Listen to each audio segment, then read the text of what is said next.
이번에 제가 몸이 좀 안 좋고 여러 가지 이유로 해서 교회에 조금 안식월, 성도가 안식월을 갖는다는 건 전 말도 안 되는데요.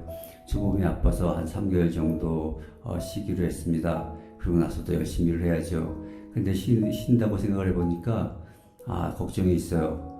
제가 주님과 멀어질까 많은 걱정이 됩니다. 그래서 저 혼자 나름대로 성경책을 시간 딱 정해서 읽고, 또 기독교인이라면 꼭 읽어야 될 책 한 50권 정도를 읽을까 하는 생각이었어요. 이런 생각을 하다 보니까 저희 교우들과 같이 한번 해보면 어떨까 해서 이렇게 녹음을 해서 올립니다. 제가 성우도 아니고, 또 제가 스튜디오에서 녹음한 것도 아니고, 자문도 좀 들어갈 수도 있겠고, 또 좀 버벅거릴 때도 있겠고, 하지만 같이 성경 일독은 안 되더라도요, 읽어볼 때까지 읽어보고, 또 50권 책 다 읽어보면 좋겠지만, 하여간 읽어볼 때까지 읽어보도록 하겠습니다. 철로역정을 읽을 거고요. 정말 재밌고 정말 흥미진진하고 이 지구상에서 성경책 다음으로 많이 팔린 책이 아마 존 버년의 철로역정일 겁니다. 이 존 버년은요, 중학교도 못 나왔어요. 또 감옥에 갇혀서 정말로 주님의 계시로 쓴 책일 겁니다. 그렇지 않고서는 이런 구절구절 속에서 정말 이런 글이 나올 수가 없으리라고 생각합니다.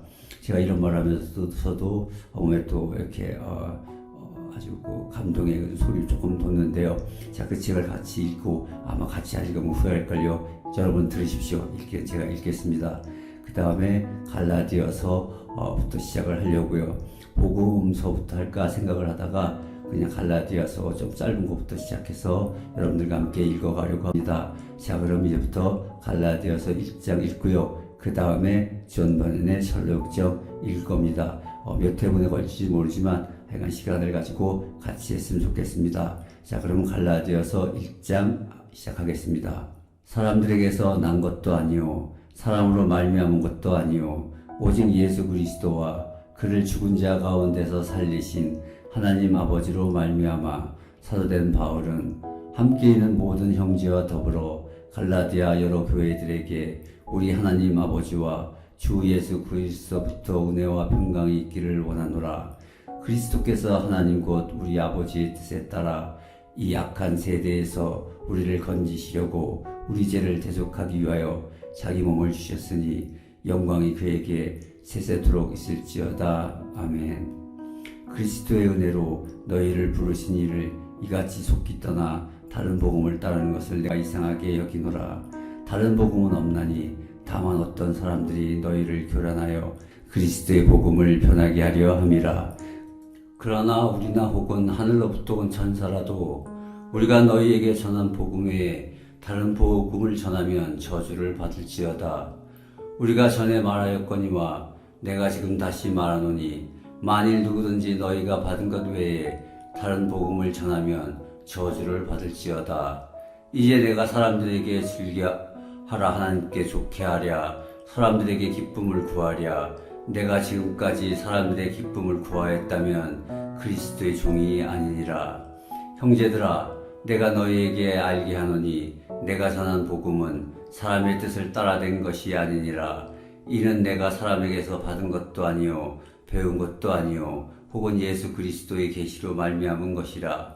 내가 이전에 유대교회에 있을 때 행한 일을 너희가 들었거니와 하나님의 교회를 심히 박해하며 멸하고 내가 내 동족 중 여러 영갑자보다 유대교를 지나치게 믿어 내 조상의 전통에 대하여 더욱 열심히 있었으나, 그러나 내 어머니 태로부터 나를 택정하시고 그의 은혜로 나를 부르시니가 그의 아들을 이방에 전하기 위하여 그를 내 속에 나타내시기를 기뻐하셨을 때 내가 곧 혈육과 의논하지 아니하고 또 나보다 먼저 사도된 자들을 만나려고 예루살렘으로 가지 아니하고 아라비아로 갔다가 다시 다메섹으로 돌아갔노라. 그후 3년 만에 내가 게바를 방문하려고 예루살렘에 올라가서 그와 함께 15일 머무는 동안 주의 형제 야고보 외에 다른 사도들을 보지 못하였노라. 보라, 내가 너희에게 쓰는 것은 하나님 앞에서 거짓말이 아니로다. 그 후에 내가 수리아와 갈리기아 지방에 이르렀으나 그리스도 안에 있는 유대의 교회들이 나를 얼굴로는 알지 못하고 다만 우리를 박해하던 자가 전에 멸하던 그 믿음을 지금 선한다 함을 듣고 나로 말미암아 하나님께 영광을 돌리니라. 철로 역정 꿈의 비유에 쓴 순례자의 편력. 이 세상의 광야를 헤매다가 나는 한 곳에 동굴이 있는 것을 우연히 발견하고선 그곳에 몸을 누이고 잠을 청했다. 잠을 자면서 나는 하나의 꿈을 꾸었는데 꿈속에서 나는 누더기를 걸친 한 사나이가 자기의 집을 등지고 손에는 한 권의 책을 들고 등에는 무거운 짐을 진 채 어떤 곳에 서 있는 것을 보았다. 내가 바라보니 그가 책을 펴서 그 내용을 읽는 것이 보였는데 그는 읽으면서 울며 몸을 떨더니 마침내 더 이상 견딜 수가 없어서 슬픈 목소리로 통곡하면서 말하는 것이었다. 아, 나는 이제 어떻게 해야 할까? 공경에 빠진 채 그는 집으로 돌아와 자기의 아내와 자식들이 그의 고민을 눈치채지 못하도록 될 수 있는 한 자신의 감정을 억눌렀다. 그러나 그의 괴로움은 점차 더해갔으므로 오랜 침묵을 지킬 수가 없었다. 그리하여 그는 마침내 아내와 자식들에게 자신의 마음을 털어놓고서 그들에게 말하기를 시작했다. 나의 사랑하는 아내요 하고 그가 말했다. 그리고 나의 혈육인 아이들아, 너희들이 사랑하는 친구인 나는 내 등에 지워진 무거운 짐 때문에 망하고 말았어. 그뿐 아니라 나는 우리들이 살고 있는 이 도시가 하늘에서 내려오는 불에 타버리고 말 것이라는 것을 확실히 알게 되었단다. 그 무서운 파멸에서 나 자신과 나의 아내인 당신, 그리고 사랑하는 아이들인 너희까지도 비참하게 다 죽고 말 것이다. 도망갈 수 있는 한 어떤 길이든지 찾아내어서 우리가 구원을 받는다면 몰라도. 이 말을 듣고 그의 가족들은 크게 놀랐다. 그들이 그의 말을 고지 들었기 때문이 아니라 어떤 광기로 인해 그의 머리가 돌아버린 것이라고 생각했기 때문이다. 그리하여 밤이 되자 그들은 잠을 자면 그의 머리가 안정될 것으로 믿고 황급히 그를 잠자리에 들게 했다. 그러나 밤도 그에게 있어서는 낮과 매한가지로 고통스러웠다. 잠을 자기는커녕 그는 한숨과 눈물로 밤을 새웠다. 그리하여 아침이 되자 가족들은 그가 지난 밤 동안을 어떻게 보냈는지를 알게 되었고 그는 갈수록 이상 야릇한 말만 하는 것이었다. 그는 또다시 가족들에게 말을 꺼내려고 했지만 그들의 표정이 굳어지기 시작했다. 거칠고 무뚝뚝하게 대해주면 그의 미친 증세가 없어지리라 생각한 가족들은 그를 비웃기도 하고 큰 소리로 야단을 쳐보고 그리고는 완전히 무시하기까지 해보았다. 그러자 그는 자기 방으로 들어가 그들을 불쌍히 여겨 슬퍼하고 기도하면서 자신의 비참함을 스스로 한탄하기도 하는 것이었다. 그는 또한 때로는 책을 읽으며 때로는 기도하며 들판을 홀로 거닐곤 했다. 그리하여 이렇게 며칠 동안 시간을 보내곤 했다. 마침내 한 번은 그가 들판을 거닐며 항상 그랬듯이 크게 번민하며 책을 읽고 있는 모습을 나는 보았다. 그는 책을 읽다가 그 언젠가처럼 어떻게 해야 내가 구원을 받을 수 있단 말인가 하고 울부짖는 것이었다. 나는 그가 또한 달아나기라도 하려는 듯 이리저리 두리번거리는 것을 보았다. 그러나 그는 여전히 그냥 그 자리에 서 있었다. 내 생각으로는 그가 갈 곳을 정하지 못하고 있는 듯하였다. 그때 나는 전도사라는 이름을 가진 사람이 그에게로 가까이 가서 당신은 어찌하여 그렇게 울고 있습니까? 하고 묻는 것을 보았다. 그가 대답했다. 선생님, 저는 제 손에 든 이 책을 읽어보고 제가 죽음을 선고받았고 죽은 뒤에는 심판을 받아야만 한다는 것을 알게 되었어요.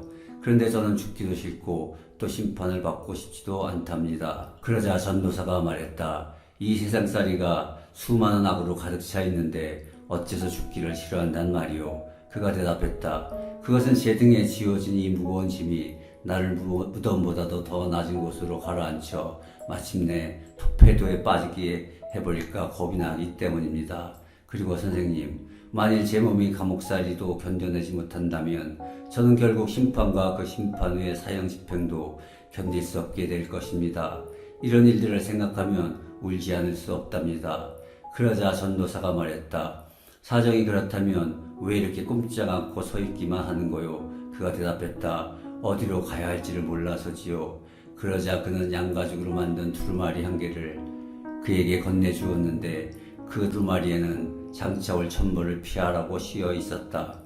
이 글을 읽고 난 그는 전도사를 주의 깊게 쳐다보며 물었다. 나는 어디로 도망을 가야 합니까? 그러자 드넓은 평야 위를 손가락으로 가리키며 전도사가 말했다. 저쪽에 있는 작은 문이 보입니까? 안 보이는데요. 하고 그가 말했다. 그러자 상대편이 말했다. 그럼 저쪽에 빛나고 있는 광채는 보입니까? 보이는 것도 같은데요. 하고 그가 말했다. 그러자 전도사는 이렇게 말하는 것이었다. 그럼 저 광채를 똑바로 바라보면서 그쪽으로 곧바로 올라가시오. 그러면 문이 보일 겁니다. 가서 문을 두드리시오. 그러면 당신에게 어떻게 하라는 지시가 있을 것이오. 그러자 나는 꿈속에서 그가 뛰기 시작하는 모습을 보았다. 그가 자기 집에서 그다지 멀리 달아나지 않았는데 그의 아내와 아이들이 그것을 보고 집으로 돌아오라고 소리쳐 부르기 시작했다. 그러나 그는 손가락으로 두 귀를 다 틀어막은 채 계속 달리면서 울부짖었다. 생명, 생명, 생명, 영원한 생명. 그는 뒤도 돌아보지도 않고 평원의 한복판을 향해 마냥 달려갔다. 이웃 사람들도 뛰어나와 그가 달아나는 것을 보았다. 계속 뛰어가는 그를 보고 그들 중에 어떤 사람들은 조롱하거나 협박을 했고 또 어떤 사람들은 돌아오라고 고함을 쳐대기도 했다. 그들 중 두 사람은 폭력을 행사해서라도 그를 데려오기로 결심을 했다. 이 두 사람 중 한 사람의 이름은 고집장이었고 다른 한 사람은 유순이었다. 이러는 사이에 그는 그들로부터 벌써 꽤 먼 곳까지 와 있었지만 그러나 그들은 그를 따라잡기로 결심하고 급히 뒤따라 그를 따라잡았다. 그러자 그가 말했다. 여보시오 이웃 친구들 무슨 일로 오셨소? 그들이 말했다. 당신을 설득시켜서 우리와 함께 돌아가게 하려고 왔소이다. 그러나 그가 말했다. 절대로 그럴 순 없지. 당신들은 지금 멸망의 도시, 그곳은 내가 태어난 고장이기도 하지만 말이요. 그런 멸망의 도시에 살고 있어요. 나는 알고 있답니다. 당신들은 조만간 그곳에서 죽어 무덤보다도 나아진 곳, 유황불이 타고 있는 구렁텅이 속으로 빠지게 될 것이요. 그러니까 당신들도 딴 생각 먹지 말고 나를 따라 같이 갑시다. 뭐라고? 고집장이가 말했다. 우리 친구들과 편안한 생활을 벌여두고 말이지. 그렇소. 크리스찬은 이렇게 말했다. 크리스찬은 지금 꿈속의 주인공의 이름이다. 왜냐하면 내가 지금 찾고 있는 즐거움, 그것의 아주 작은 부분에 비교해봐도 당신네가 저버릴 그 모든 것들은 아무런 가치도 없는 것들이기 때문이지요. 만일 당신들이 나와 동행하여 그것을 차지한다면 당신들은 나와 똑같이 누릴 수 있게 될 것이요. 내가 가는 그곳에는 모든 것이 풍부하여 실컷 쓰고도 남아도는 곳이니까요. 자, 갑시다. 가서 내 말을 증명해 보일 테니. 고집장이 이 세상 모든 것을 버리고까지 당신이 찾고 있는 것이 무엇이란 말이오. 크리스찬, 내가 찾고 있는 유산은 썩지도 않고 더러워지지도 시들지도 않는 것입니다. 그것은 하늘나라에 안전하게 쌓아둔 것인데 때가 되면 그것을 열심히 찾는 자들에게 주어질 것입니다. 마음이 내킨다면 이 책에 기록되어 있으니 읽어보시오. 고집장이가 말했다. 쳇, 그따위 책일랑 치우시오. 우리와 함께 돌아갈 거요 말 거요. 크리스찬은 이렇게 대답했다. 난 집으로 안 돌아가겠소. 난 이미 손에 쟁기를 잡았으니까요. 고집장이가 말했다. 그렇다면 유순 선생, 이 친구는 버려두고 우리끼리 집으로 그냥 돌아갑시다. 이처럼 한번 정신이 돌아버린 허풍장이들은 이치에 맞는 충고를 해주는 7사람보다 자기의 생각이 더 현명하다는 환상에 사로잡히게 되어 있으니까요. 유순이 말했다. 그렇게 무조건 욕만 하지는 말아요. 이 착한 크리스천 말이 사실이라면 그가 찾고 있는 것이 우리가 찾고 있는 것보다 더 나을지도 모르지 않소. 난 이 사람을 따라가고 싶은 생각이 듭니다. 고집장이가 말했다. 뭐라고? 바보가 또 하나 생겼군. 내 말을 듣고 집으로 갑시다. 이렇게 정신이 도는 사람이 당신을 어디로 데려갈지 알기는 한단 말이오. 돌아갑시다. 돌아가 현명한 사람이 됩시다. 크리스찬이 말했다. 윤 선생, 나를 따라가십시다. 거기에 가면 내가 지금 말씀대로 우리가 가질 수 있는 것들이 있고 그 밖에도 여러 가지 영광스러운 것들이 있답니다. 내 말을 믿지 못하겠다면 이 책을 읽어보시지요. 이 책 속에 기록된 진리가 그 진리를 이루신 그분의 피로서 모든 것이 확실하게 증명되어 있음을 알게 될 것이요. 유순이 말했다. 그럼 여보, 고집장이 선생, 나는 이제 결단을 내리기 시작했소. 이 착한 양반과 동행해서 내 운명을 그와 함께 던지겠소. 그런데 나의 좋은 친구여, 당신이 원하는 곳으로 가는 길을 알고 있소. 크리스찬이 말했다. 전도사라고 하는 분이 내 갈 길을 안내해 줍디다. 그는 저 앞에 있는 작은 문까지 달려가라고 내게 일러 주었어요. 거기에 가면 어느 길로 가라는 지시를 받을 겁니다. 좋아요. 그럼 어서 갑시다. 착한 윤 양반. 그리고 나서 그를 두 사람은 함께 걸어갔다. 그럼 난 집으로 돌아가겠소. 저 따위 머리가 돌아버린 환상에 사로잡힌 친구들과 동료가 될 수는 없으니까. 나는 꿈속에서 고집장이는 집으로 돌아가 버리고 크리스찬과 유수는 이야기를 나누며 평원을 걸어가는 것을 지켜보았다. 그들은 이렇게 말하기 시작했다. 자, 크리스찬이 말했다. 자, 유순 선생, 그의 기분은 어떠신지요? 나와 동행하기로 결심해 주시니 참 기쁩니다. 저 고집장이도 나와 같은 기분을, 즉 아직 당해보지도 않았지만 앞으로 다가올 권세와 공포를 느꼈더라면 그렇게 쉽사리 우리를 등지지는 않았으리라고 생각됩니다. 유순이 말했다. 자, 크리스찬 선생, 이제 우리 둘 외에 딴 사람은 아무도 없으니 우리가 찾고 있는 그것이 도대체 무엇이며 그걸 어떻게 즐기는 것인지, 지금 가는 곳은 어디로 가는지 좀 더 자세히 얘기해 주십시오. 크리스찬이 말했다. 내 생각으로는 쉬운 것 같은데 말로 표현하기는 좀 어렵네요. 하지만 당신이 그다지도 알기를 원한다면 이 책에서 그것들을 아실 수 있도록 관계된 부분을 읽어드리겠소. 유순이 말했다. 그 책에 기록된 것들이 모두 다 틀림없는 진실이라고 믿습니까? 크리스찬이 말했다. 그렇고 말고요. 절대 진실입니다. 왜냐하면 이 책에는 거짓말을 결코 하시지 않는 분의 말씀이 기록되어 있으니까요. 유순이 말했다. 좋은 말씀이요. 그럼 무엇이 기록되어 있습니까? 크리스찬이 말했다. 우리가 받게 될 끝없는 나라가 있고 우리에게 주어질 영원한 생명이 있습니다. 우리는 그 나라에서 영원히 살게 될 것입니다. 유순이 말했다. 좋은 말씀이군요. 그 밖에는요. 크리스찬이 말했다. 우리의 머리에 씌어질 영광스러운 면류관이 있고 창공에 빛나는 태양처럼 우리를 눈부시도록 빛나게 해줄 예복도 있지요. 굉장하군요. 그 밖에는 또 무엇이 있습니까? 크리스찬이 말했다. 그곳에는 눈물도 없어요. 슬픔도 없을 것입니다. 그곳의 소유자이신 하나님께서는 우리의 눈물을 다 닦아주실 테니까요. 유순이 말했다. 그런데 그곳에는 우리를 어떤 사람들과 같이 살게 됩니까? 크리스찬이 말했다. 우리는 쳐다보기만 해도 눈이 부시게 될 천사들과 함께 살게 되지요.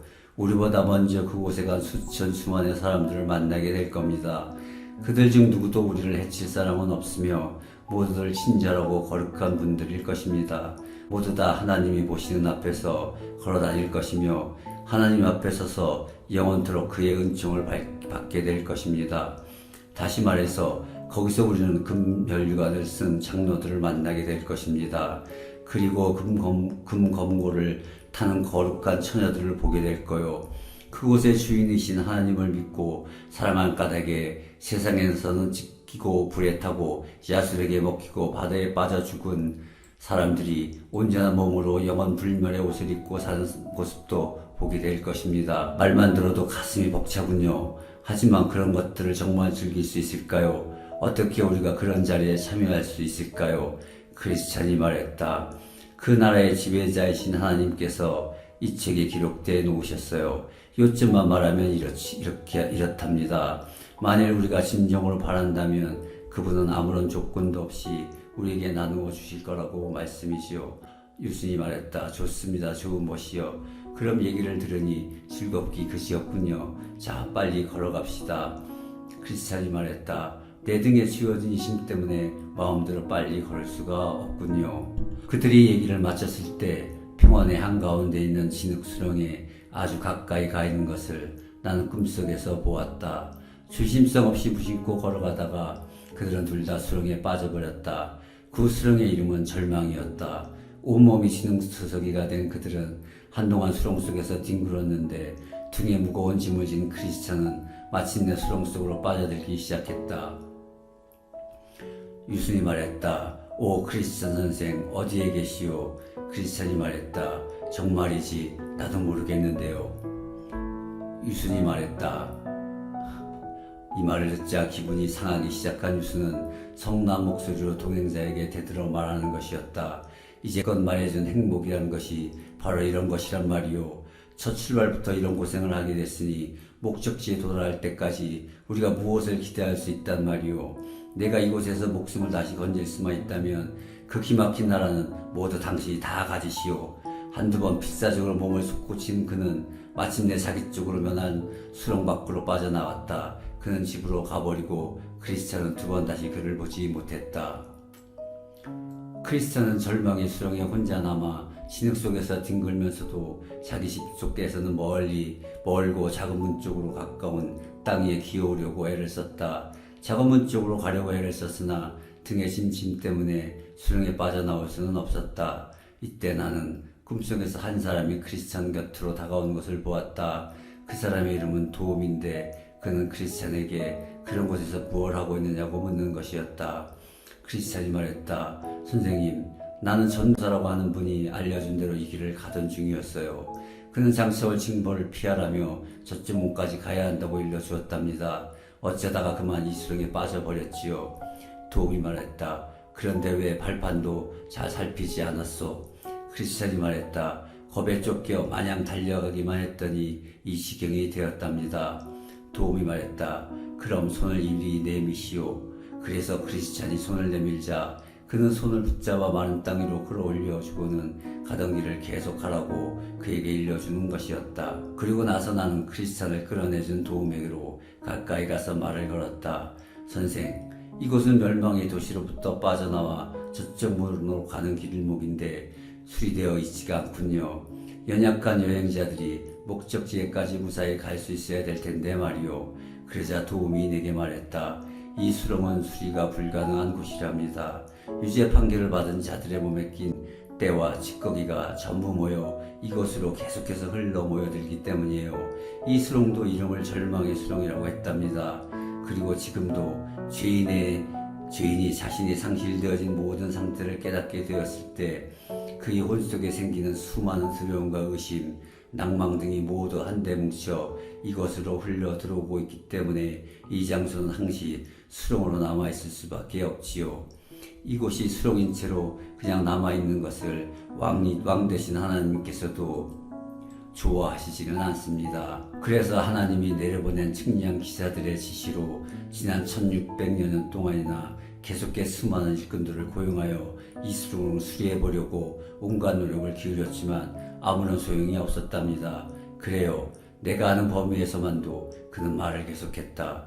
적어도 2만여 대의 수레가 추나추동 가리지 않고 하나님의 영토 내 각지에서 모아진 수백만 가지나 되는 훌륭한 교훈들을 모아 싣고 와서는 이 수렁에 쏟아 넣었단 말입니다. 그리고 좋은 땅을 만드는데 최상의 자질을 가진 것들이라고 식별력 있는 사람들이 인정하는 재료를 그렇게 많이 쏟아 부었는데 말입니다. 그만하면 수리될 만도 한데 이곳은 절망의 수렁인 채로 남아있고 어느 누가 어떠한 노력을 다 기울인다 해도 이곳에는 역시 수렁으로 계속 남아있을 것입니다. 실은 하나님의 명령에 따라 이 수렁의 곳곳에 아주 튼튼한 발판들을 세워놓긴 했지만 수렁 자체가 더러운 우물을 자꾸 개어내거나 날씨의 변화에 순응하지 않을 때는 발판이 잘 보이지 않을 뿐 아니라 혹 보인다 하더라도 사람들은 머리가 어지러워 벌판이 거기 있는데도 불구하고 발을 헛디뎌 수렁에 빠지게 되고 맙니다. 하지만 일단 문 앞에 올라서기만 하면 그곳 땅은 단단하지요. 나는 꿈속에서 유순이 벌써 자기 집에 돌아가 있는 것을 보았다. 그의 이웃사람들이 그를 방문하여 더러는 그가 다시 돌아온 것이 현명한 처사라고 칭찬해 주는가 하면 더러는 크리스찬을 따라가 위험한 모험을 하는 그를 바라보면서 놀려댔다. 또 더러는 이왕 모험을 시작한 바에야 나 같으면 몇 가지 사소한 어려움에 부딪힌다고 해서 그렇게 쉽사리 포기하진 않을 것세 라고 말했다. 그러면서 그의 비겁함을 새삼스럽게 비난했다. 그래서 유수는 그들 앞에 고개를 들지 못하고 앉아있는 것이었다. 그러나 마침내 활기를 되찾은 그는 화제를 바꾸어 친구들과 어울려 미련한 크리스찬을 비웃기 시작했다. 유순에 대한 얘기는 여기서 마치기로 한다. 자, 오늘은 여기까지 하겠습니다. 좋은 번연의 솔로 역정 참 재미있습니다. 너무 길면 안 들을까봐요. 또 제 목소리도 변하기 시작했고, 자, 여러분 저와 함께 한 50건 한번 도전해보지 않겠습니까? 자, 그러면 계속해서 업그레이드 시게끔 기도 좀 해주십시오. 감사합니다.